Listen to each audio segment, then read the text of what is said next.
This stuff doesn't happen around here. It doesn't happen.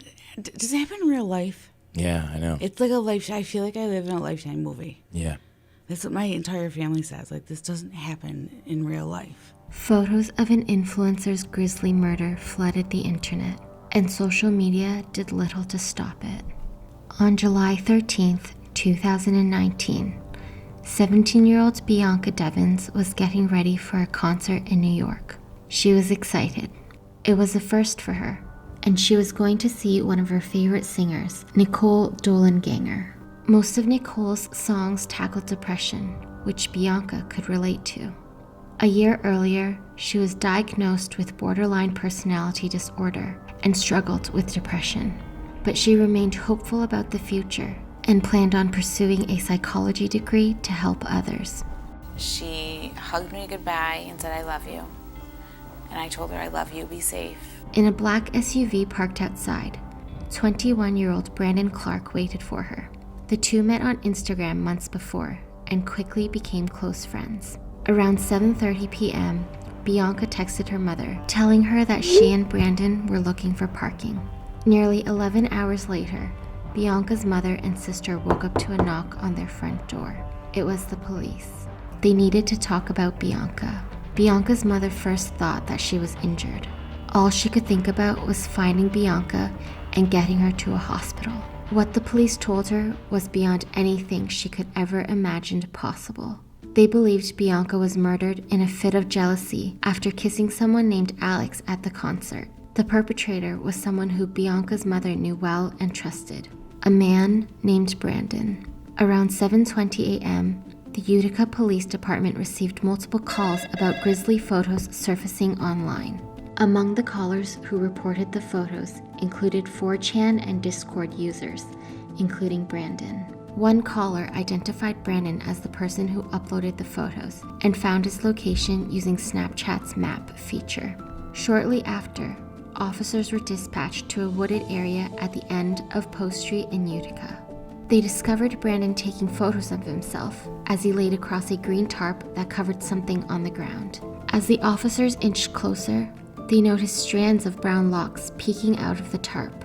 They quickly realized it was Bianca. After Brandon noticed the officers approaching, he began to harm himself. Still, the officers were able to disarm and arrest him.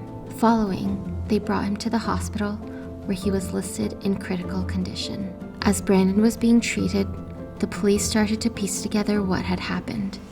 Here's what they discovered. Around 7:30 p.m., Bianca and Brandon arrived at the concert venue, Trans Pecos. There, they met a man named Alex, who Bianca also met online. The three of them smoked together in Brandon's car before heading back home. During the drive home, Bianca pulls out her phone and starts scrolling through Discord. She starts tapping away on her phone, gushing about Alex to her friend. Bianca: "He smells so nice, lol. Ekit: Sniff: I told him to tidy up. Is he still super awkward? Bianca: ha ha ha. No, he's perfect. I'm in love. Ekit: Is he still being shy or talkative? Bianca: Shy right now, but he smiled. Smoked. Ha ha ha. We held hands. My friend is so mad he saw us kiss. I kissed him twice. Eventually, Bianca's eyes fell heavy. She makes her way to the back seat of the car and falls asleep. Brandon wakes her up. He can't shake off the memory of seeing her kiss Alex. He starts asking her questions about him. They get into an argument. Bianca doesn't want to continue and says she's sorry, but she reminds him that they're not together. That's not good enough, Brandon says as he strikes her. Bring me home or I'll walk, Bianca shouts. Brandon is silent. He lowers his hand to pick something up by the edge of the seat and attacks Bianca.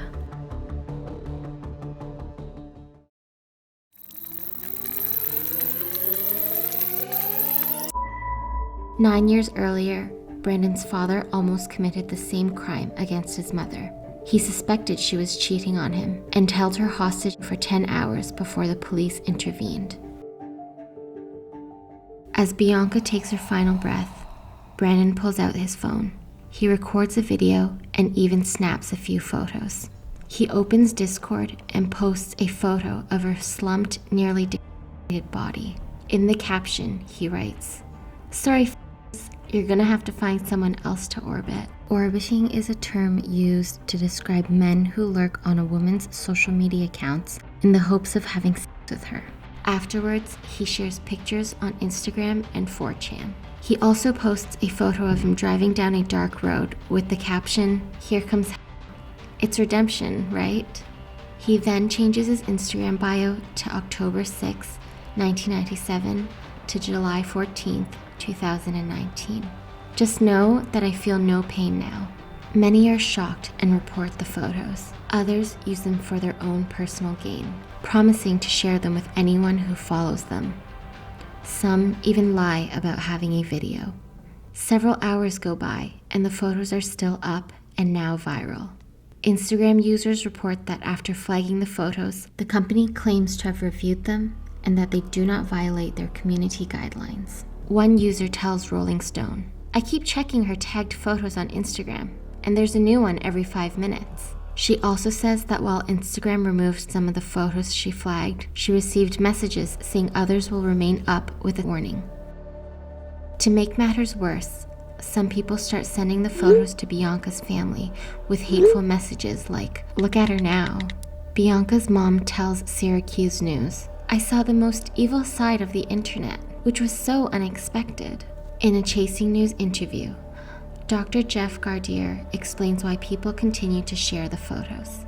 Well, I think there's a very voyeuristic component to our society now. Anything you want to see, as much shock value as you can handle, you can get on the net. And I think the other part is just pure greediness on the part of the people who post these things because they see it as a way to monetize, get more hits, get more eyes on their websites.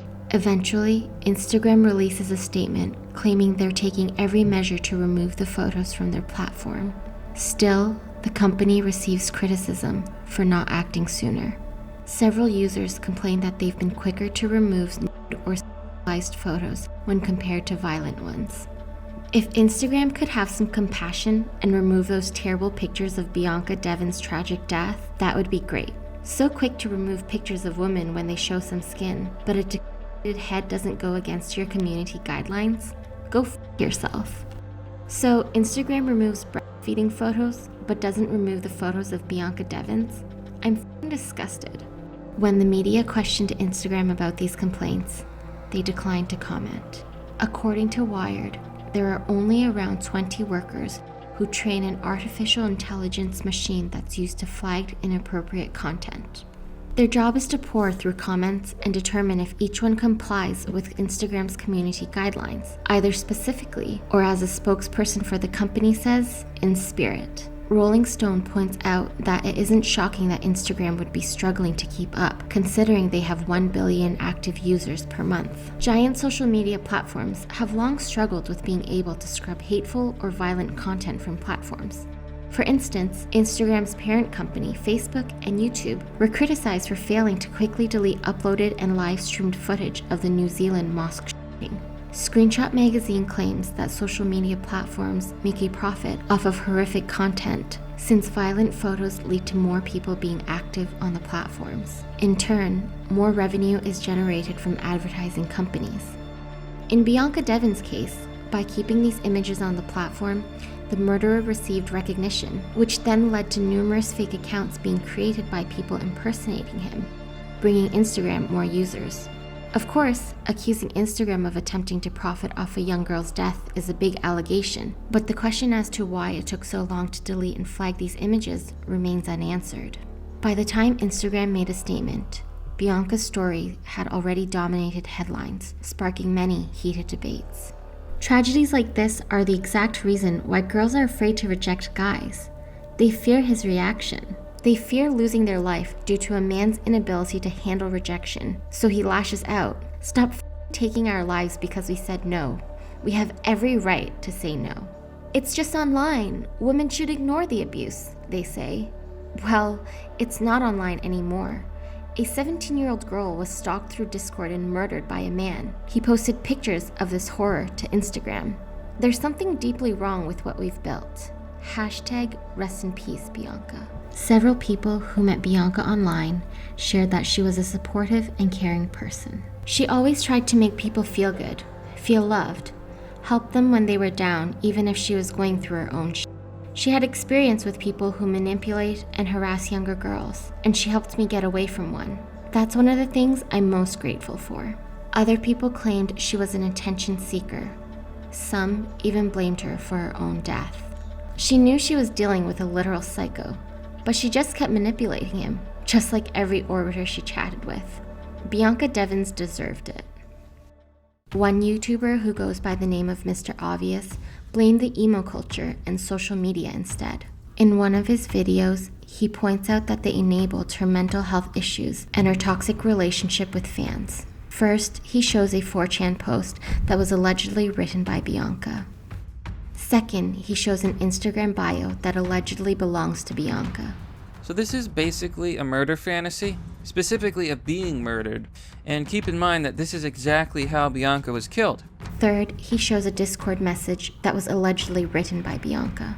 I like the validation because daddy issues. Am I using people? Sure. Am I hurting them? Yeah. He then points out the odd reactions from Bianca's fans. Her betas, her orbiters, they all act like that was some heartfelt, super nice statement. It clearly isn't. Another heated debate involves whether or not Bianca and Brandon were dating. Early reports claim they were, but in an interview with Rolling Stone, Bianca's mom confirms they weren't. She knew he wanted more, but Bianca just thought he was okay with being friends, and he never seemed to make a big deal about it. He was very, very good at masking who he really was. On Instagram, Bianca's younger sister wrote, "It wasn't just an internet boyfriend. This was a close family friend whom we've met and trusted so much. I do not want false information being spread around." YouTuber Antimony Lane, who claims to have received mailed letters from Brandon, tells a different story. In a video, she reads out parts of an unverified letter that was allegedly sent by Brandon. So in the beginning, I figured it was a pretty casual relationship. But as time went on, she started saying, "I love you." I asked her if we were, quote, exclusive, and she said yes. Our relationship was more than drugs and sex. There was emotion and passion. Maybe that scared Bianca. Maybe she felt she needed to hurt me before she was hurt. Contrary to the unverified letter, Brandon's court appearance points towards obsession rather than love. In court, he admits to having a checklist on his phone of what he planned to do on the day of the murder, including changing his Instagram bio. It was also revealed that before he met Bianca, he would always look her up, check her social media, and save her photos. When they finally met, he got a tattoo of a playground swing, one of Bianca's favorite things, onto his leg. Later on, he started looking up how to find the carotid artery and incapacitate someone online. In a Rolling Stone feature that shared this information, reporter E.J. Dixon pointed out that the unverified letter appears to be an attempt to protect Brandon. Clark appeared to hedge his bets by implying that he completely blacked out and forgotten details of her death, thus theoretically opening up the possibility of a temporary insanity defense. Yet the revelation of the footage of Bianca's death casts significant doubt on such claims. On February 10th, 2020, Brandon finally pleaded guilty to second-degree murder. He now faces 25 years to life in prison. Many will always remember Bianca as a loving and caring daughter, sister, and friend who was taken away too soon. In honor of her dream of helping others, her family has set up a fund to provide scholarships to students pursuing a degree in psychology. This is the story of how a 17-year-old's grisly murder revealed the darkest corners of the internet. For more hidden stories, don't forget to subscribe to our channel.